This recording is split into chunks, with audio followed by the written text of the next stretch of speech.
Welcome to So Much Crime, So Little Time, Summer Shorts. I'm Dee. And I'm Jeff, and for our summer series, we are recapping single episode stories. Here we are discussing DNA ID, episode 79, Jeanne Childs. This is a two-part that came out on September 4th, 2023. If you haven't listened to this episode of DNA ID yet, These this episodes, pairing of episodes? If you have not listened to this pairing of episodes of DNA ID yet, you can find a link to them in our show notes. Go check that out and then come back and listen to our discussion on them.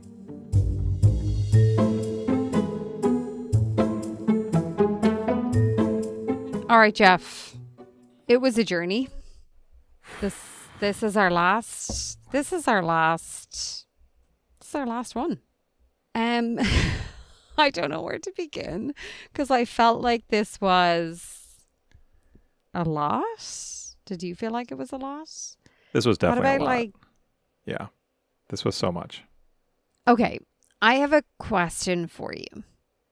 Sure. Did you like or dislike the amount of detail? Because this is a detail-orientated podcast. This is all about the details of the DNA. As it says with DNA ID, it's not a podcast for everyone. I'm just wondering, was it a podcast for you? This was not a was podcast it too much? For me. I actually wrote down too much. I wrote so much detail, period, too much, period. That's in my notes. Okay. How about you? I mean, I loved it. It is a podcast for me. I found it so intriguing. I found the detail it was all the details that were so key here in telling the story. I think mainly because there was no additional commentary. I feel like if they went into detail and then say there was two people or even one person adding in commentary about, oh, well, there was blah, blah, blah. And, oh, what do you think about blah, blah, blah? That would have killed it for me. But I felt like because they didn't have that, it worked. Let me ask you a question. Okay. Do you remember the name of the boyfriend? Arnold. Do you remember the other suspects' names? Is it relevant? I mean, I don't know. I remember Ian Bailey. There's certain people's names that are just stuck in my head. I think that this was part of my criticism Whose of case is this? Jeanne. Who's the victim here? Jeanne is her name. Okay. What's her last Jeanne name? Childs. Childs, yes. Childs. Yeah. I remember her. Yeah, I mean, okay.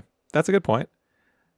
But in terms of being able to follow the investigation, most of these two episodes were about the investigation, right? I think that was, there was a bit about the crime at the beginning and then there was a bit about the trial and stuff at the end. I guess the trial took up a lot of time.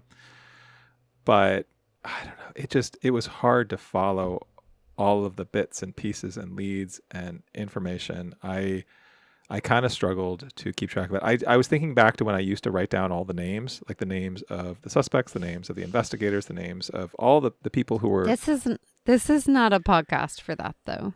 Definitely not, because I didn't even try. I get that. I wrote down Jerry Westrom and Jeanne. Those are the two names I wrote down. I do feel like... I feel like you do notes too much. I feel like you over prepare for the podcast in general. I feel like you need to calm down. I listen and then I write some notes after I ponder. Because it's the bits that stick with me that I think are most important to discuss. And I often think when we discuss things, it's then when I think, oh yeah, I have a thought about something that I heard of. Now, I will say I often come in not fully prepared. So there's that. I would love to hear our listeners' opinion of who they think is more prepared in these episodes. Oh, yeah. Bring it on. Do you want to add in there who's more entertaining? No, I do not. Do you think you'll win one but not the other? There's a reason most of our clips on Instagram are you talking. I think, I think the point is, I feel like I harbor on this. I feel like a lot of episodes we go back to this. And maybe we need to discuss it more like outside of the record, but like, what the fuck is the point of this podcast? The point of this podcast is DNA ID. The point of this podcast is DNA. It's not, we are just going to discuss this case. It's, we are going to discuss this case in DNA. And I saw this with so many reviews of this podcast before I brought it to us. Okay. What did they say? So many people were saying, not for me, couldn't get into it. Don't even think about it. So hard to get into. So boring, blah, blah, blah. So much detail. And then other people are saying, if you stick with it, it is so good. It is so good. Like big twists and big turns and blah, blah, blah. I'm like, it's just not for everyone. Not everything has to be for everyone. And not every true crime podcast is going to be for everyone.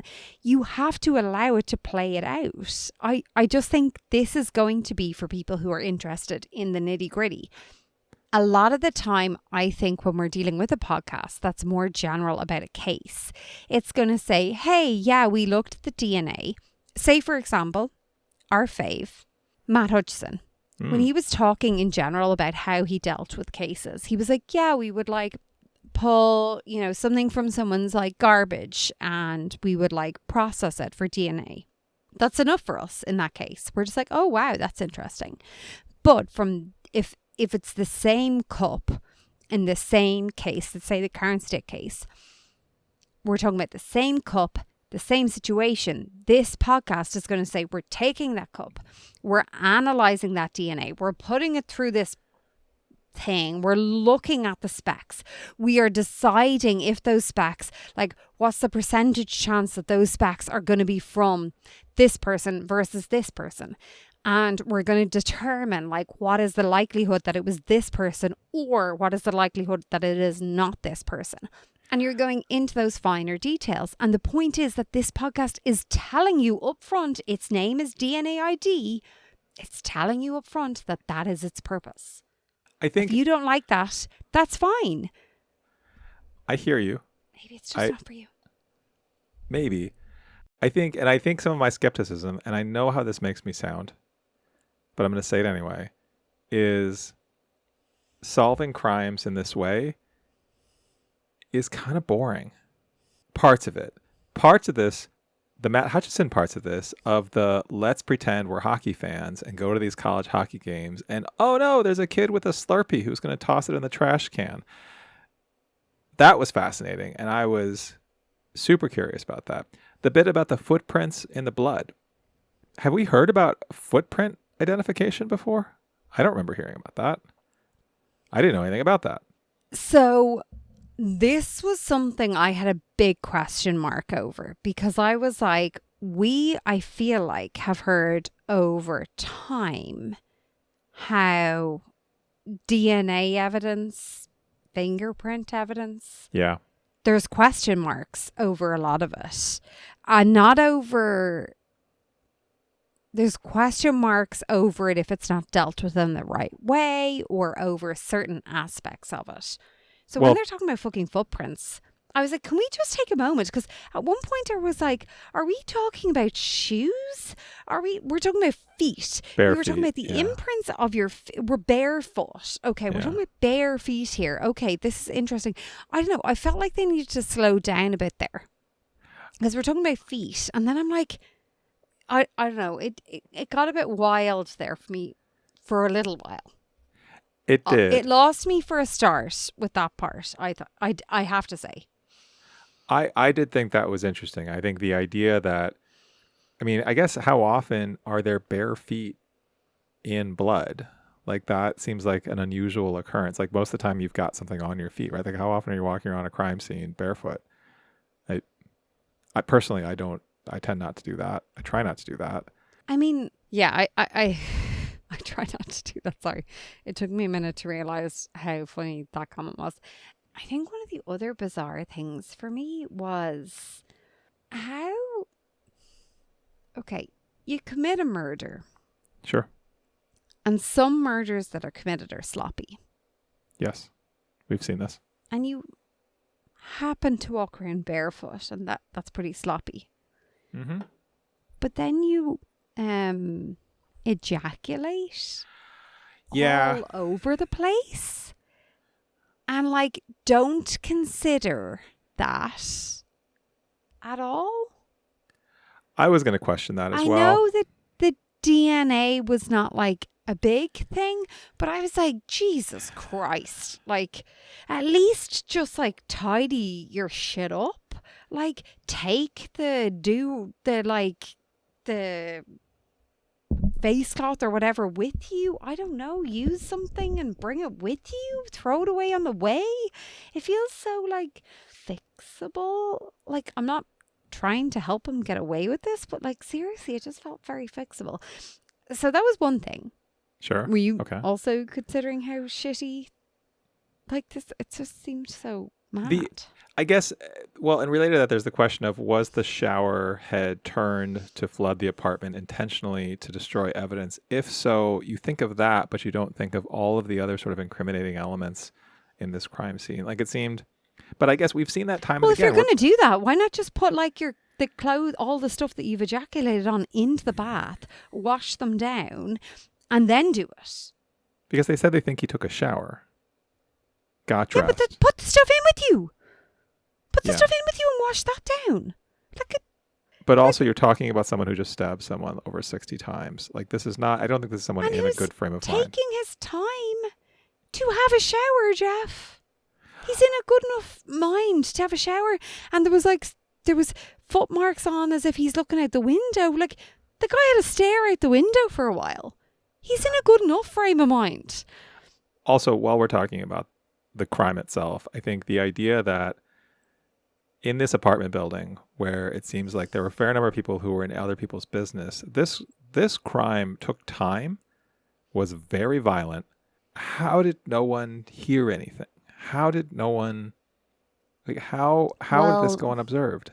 I don't think that's a question, really, unfortunately. I think that is because of what was happening previous to him visiting the apartment. Sure. Because there was so many comments. Sure, at one point they thought she had been killed the night before. Because they had heard shouts and screams from the night before. This was not uncommon. People I guess that's had stopped calling.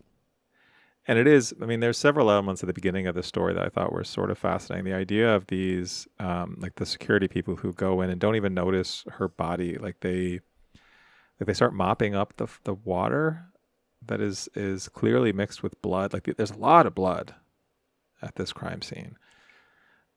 The knife not being picked up because it's clean in the sink. Yeah. I'm Like they observed it. I don't know. There was some interesting police work in this. Some very good police work. I do think, I will say, one of my favorite parts of this, and this is going to sound weird when I say it, but I'm going to say it. I thought it was interesting how it presented this entire story, because having the like, okay, well, who is he at the end? Mm-hmm.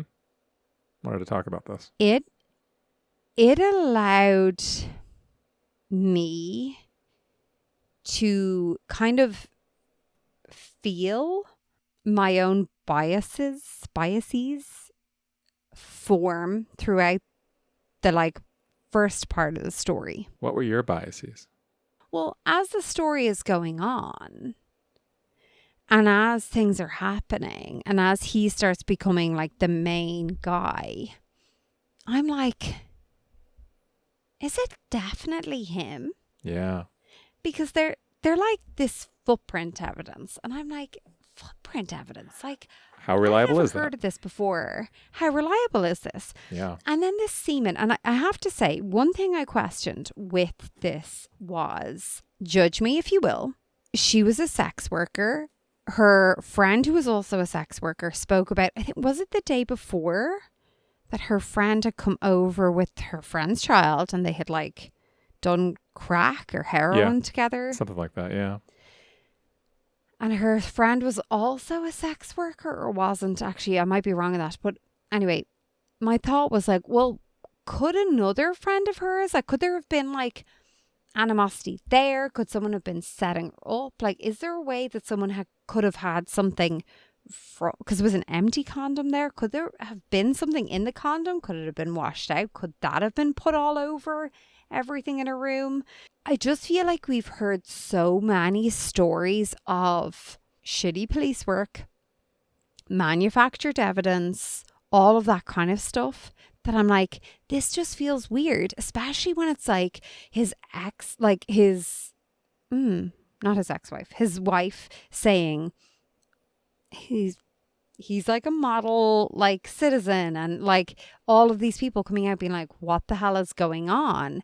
It felt, I don't know, it felt so out of pocket, and all these biases formed in me, and I have no problem saying that they did. They all formed. And I was like, I don't know about this. Are they not going to question this at all in this podcast? And I wasn't keeping a track on the time on the second podcast, on episode 2 or part 2. And then it gets into, who is he? What's his name again? Jerry something or other? Jerry Westrom. Yeah. So we're talking about Jerry Westrom then. I was like, well, who is he? And then sure, they launch into, who is he? Part of me did think it was a bit mean, because the character statements and all obviously skewed my opinion of him, but obviously I didn't have the additional context that there was other crimes, other arrests for like soliciting sex workers, like all the messages with sex workers being like, oh yay, you've got like 2-on-1, or you're like this age, or you're into this shit. I just saw like the judge randomly saying, well, it is possible that he has one persona at home and one that killed Jeanne. And I felt like that was really out of left field. And I was like, what the hell is happening here? I don't know. It just felt all weird to me. But then when I had that, like, who is he section, I was like, oh, this is all making a lot of sense. But yeah, I liked how the podcast set it up, because it did. It allowed me form these biases. And I was like, well, maybe it's the boyfriend, because apparently he was pimping her out. And maybe the boyfriend's friends are actually lying for him. Even their moms are lying for him. Blah, blah, blah. Like, in my head, I was like trying to be like, how convoluted can we get? When it's really the church going, hockey dad who just has a kink on the side that he can't ask his wife for, because like she's never going to fulfill it, and he needs, like, it's not shocking. I thought the same thing. I also, until we got to the part about his prior arrest. Yeah, I was. Did you have the same biases? And I was actually questioning. I'm kind of shocked by that. I was questioning myself, thinking like, am I just siding with this guy because he's like a middle-aged white dude, and I'm just like, this is with who like. It's like your life now. Kinda. I know. Yeah, and with no obvious history. Well, until we heard about it, he was presented as this guy. In contrast with her boyfriend who kind of pimped her out. Yeah, like all of this stuff where he just seemed like the least likely suspect. But if we'd gotten that information from the start, I'd have had a totally different perspective on him. But I was definitely like questioning, like, why do I think that? Why do I presume that this guy can't actually be guilty? And then when I heard about his prior arrest, I was like, oh yeah, this guy seems like trouble. So I'm wondering, is that like from like a juror's point of view? Is that what they're trying to do there? Is like provide that? I did wonder, like we got to the end of the trial, I guess, and I was like, oh, there's still like 20 minutes left in this episode. Like, what else is there to say? Where else is there to go? And that's where we got kind of his whole backstory, But the jury obviously got that. Yeah. We just didn't get it till the very end after the conviction. I do wonder about that, because I find that kind of bizarre. I don't know how I feel about that, because then I was like, well, this is mad. Like, do they have enough? But they had priors. The priors were enough as well, on top of all that evidence. And the thing is, we heard so much in detail about the trial, about the, trying to get the other suspects considered. Like, we got so in the weeds with the trial that to not include that, to exclude that until the end, I felt was sort of manipulative in terms of the way the podcast was presented. That was obviously held back. Clearly but is it held back in order to highlight people's biases? I don't know. That wasn't like, I actually thought yeah, but they're not going to be like, well, do you have a biases? Are you delighted with yourself now that you've identified that? Off you go to therapy. Yeah, fucking idiot. Like, they're not going to do that. That would have been But, quite like, a twist. maybe, yeah. Like, maybe, like, I don't know. I identified it myself. And then as soon as they said it, as soon as all that came out, I was like, shit, I did that. Yeah. I was like rooting for that guy. I was rooting for him because his family was there. I was like, I was hoping that they would. And even when her mum, was it her mum or her aunt, came out and said, we also want to take a moment to think of his family. I thought that was really pivotal. I did want to say, I kept thinking of when you talked about the family, I was thinking about the case of the Long Island serial killer who also preyed on sex workers and how his family seemingly sort of, to my knowledge, abandoned him. Or like, I don't know, this felt like sort of in contrast to that, where the family kept sort of supporting him throughout the trial. But I did also want to note that I looked up the case and I noticed that he did appeal. And the Minnesota Supreme Court in 2024 did vacate the second conviction. So they upheld the first conviction, which led to his life in prison. But if you remember, there were two charges that he was convicted of. And the first one was life in prison. The second one didn't have a sentence associated. So the first degree murder and the second degree murder. So basically they removed the second degree murder charge from him, but upheld the first degree murder charge. So he's still in prison and he's still serving that minimum 30-year sentence, but it's technically a life sentence with a minimum of 30 years. Would you listen to this podcast again? Is it too much detail for you? Is this always a two-parter, or is it often a one-parter? No, there's one-part episodes, and then some are broken into two parts. Yeah, I'm looking at it now. It looks like there are a fair number of two-parters, but I do see some one-parters. I mean, I'm willing to try another one. This, if we're ranking our summer shorts, which we should do, we should rank our summer shorts. What are our favorite summer shorts? Oh, our favorite summer shorts? Summer shorts. Well, this is our last summer shorts. So when should we rank them? We should rank them now. No, we should Super come back summer to that. shorts. You're right, we should. I would say, like, if we're thinking about all the ones we covered this summer. Don't try and be nice. Stop staying on the fence. You can say no. You didn't like this. There was too many details. You prefer laughing your ass off to Murder They Wrote. That is totally fine. To say you don't like something. It is okay. I am saying I don't like this. This is okay. Okay, sorry. I am saying if I'm going to do like top ones, bottom ones, I'm going to put DNA ID in my bottom ones of the ones we listen to. I'm also probably going to put Invisible Choir. No offense, but the last two you picked are probably, that was Final Destination, which wasn't my favorite. I think Murder They Wrote was a lot of fun. I would definitely go back to that. I think we talked about this at the time. Dating Detectives was maybe not the type of story I would usually listen to, although it was really engaging. Like the specific episode we listened to was fascinating. I'd also put You're Wrong About down. I said this at the time. I've listened to more You're Wrong About. And I actually just recently tried to listen to the newest You're Wrong About episode and stopped about 20 minutes in because it really annoyed me. It was the one on Pee Wee Herman, and actually Sarah Marshall wasn't even in it. She was away, but it still bothered me. I think my top ones from the summer. So This American Life is sort of a ringer. Like, that's not really fair. Well, I don't think you can think about This American Life more broadly, though. I think you need to think about This American Life when you're thinking about the crime type of episode. Yeah, it's not fair, I don't think. So I would probably put, the ones that immediately rise to the top for me are This American Life. I think Criminal, we listened to Tabitha. I thought that was really strong. I really like Swindled. I liked Murder They Wrote a lot. Okay. Pause. You've picked 3. Name the first one. Because I think you're picking Murder They Wrote as your first because you're like, it's true crime, but it's fucking hilarious. I think that's where you're going. If I had to pick But you want to be like, no, I'm a serious person. I will pick, What's your number one? Like Number one.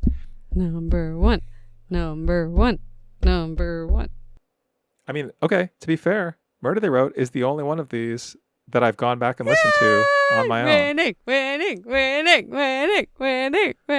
Yay, go on the Irish. All right, what's your ranking? What's your bottom? What's your top? I haven't even thought about it. I do think you're wrong about might have been one of my least favorite because it felt too I don't know.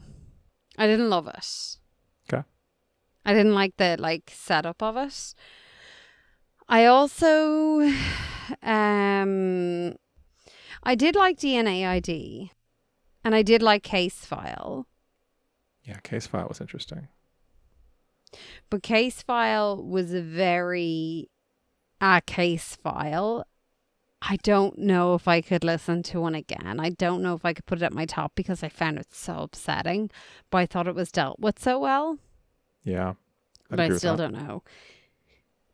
Swindled, I did think it was dealt with so well. But again, I don't know if it's one I'm going to go back to. Dating Detectives, I thought it was a perfect summary type of crime.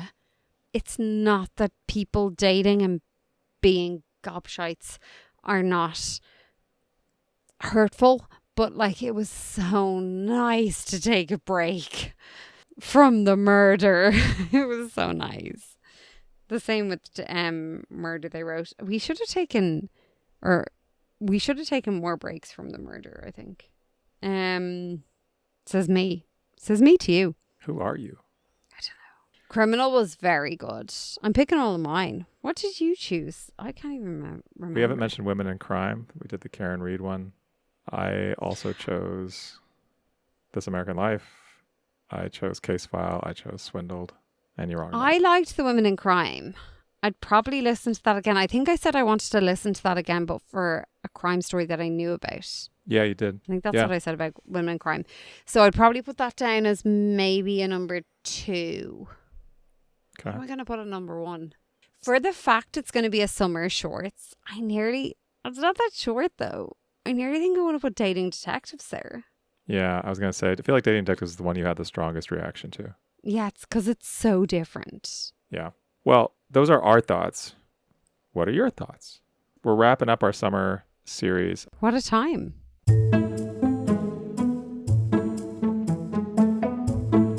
Before we wrap up talking about DNA ID, we just want to mention if you've listened to other episodes of this, if there's ones you'd recommend, let us know. Leave us a comment. While you're leaving us a comment, don't forget, leave us a rating, and then just go ahead and send that link over to all of your friends. Post it on social media. Take out a billboard. Get one of those skywriting planes. Whatever form of advertisement you prefer. Buy a Super Bowl commercial for us. Or just give us $1 on Patreon a month and we'll be okay with that. We'd really appreciate it. It makes a huge difference to our teeny tiny show. Thank you so much.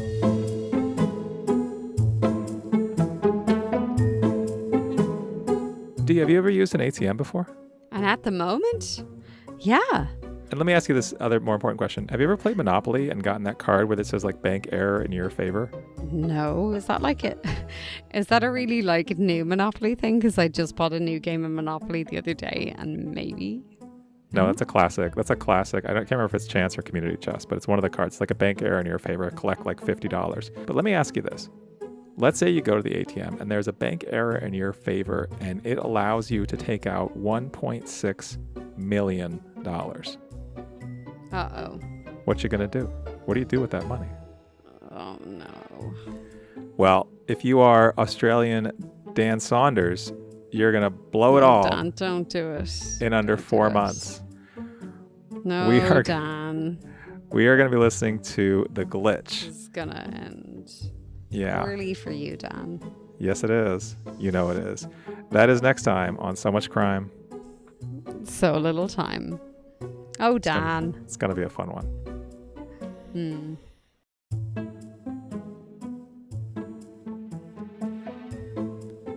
So Much Crime, So Little Time is a production of Mind Glove Media. The executive producer is Paxton Caloriso. Our associate producer is Blythe Ty. Our theme music was composed by Vyacheslav Starostin.